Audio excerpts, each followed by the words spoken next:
classes. Today I am going to start the new chapter, that is chapter number 2, inverse trigonometric functions.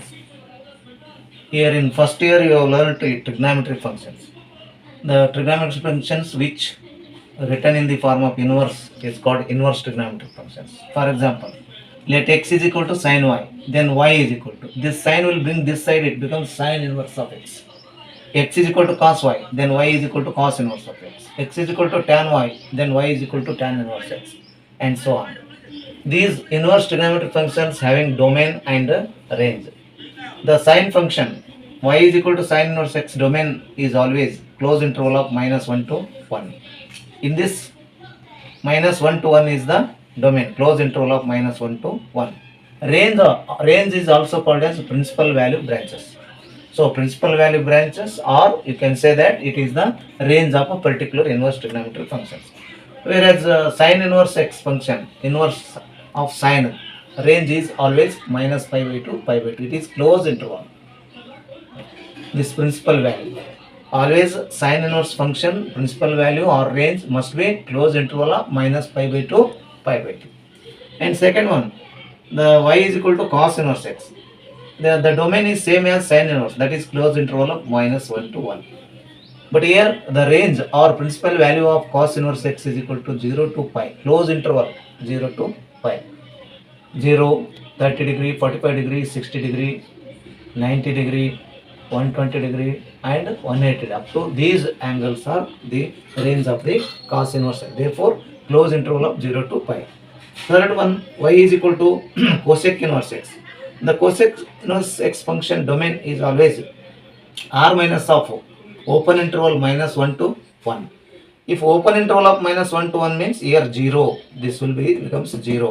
Therefore, r minus of -1 to 1. But here the range is -π/2 π/2, close interval, -0, except 0 is the range of this cos inverse x.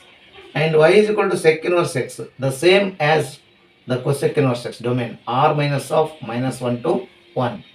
But in the range of sec inverse x is close interval 0 to pi -π/2. This except π/2, all the real values, that is close interval of 0 to pi. And the next inverse trigonometric function is tan inverse x. Y is equal to tan inverse x. The domain is always real number. Whatever the real numbers are there, all the real numbers are the domain of the tan inverse x. But range or principal value is -π/2 π/2. Open interval.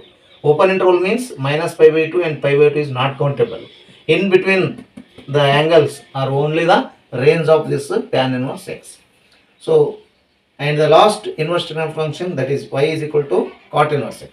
This domain is all the real numbers.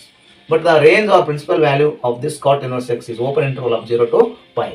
0 and pi is not countable. In between 0 to pi, which angles lies there, that are called as principal value of cot inverse x.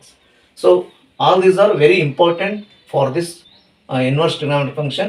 In the examination point of view, these domain and range are very important, carries 1 mark question, and MCQ question also very important. To solving the principal value branches, these tables are very important.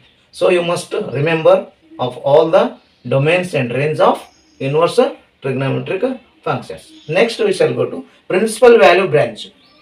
Always the problems are asking here in this chapter the principal value branches. So what is the principal value branch? Means the range is called the principal value of the individual inverse trigonometric functions.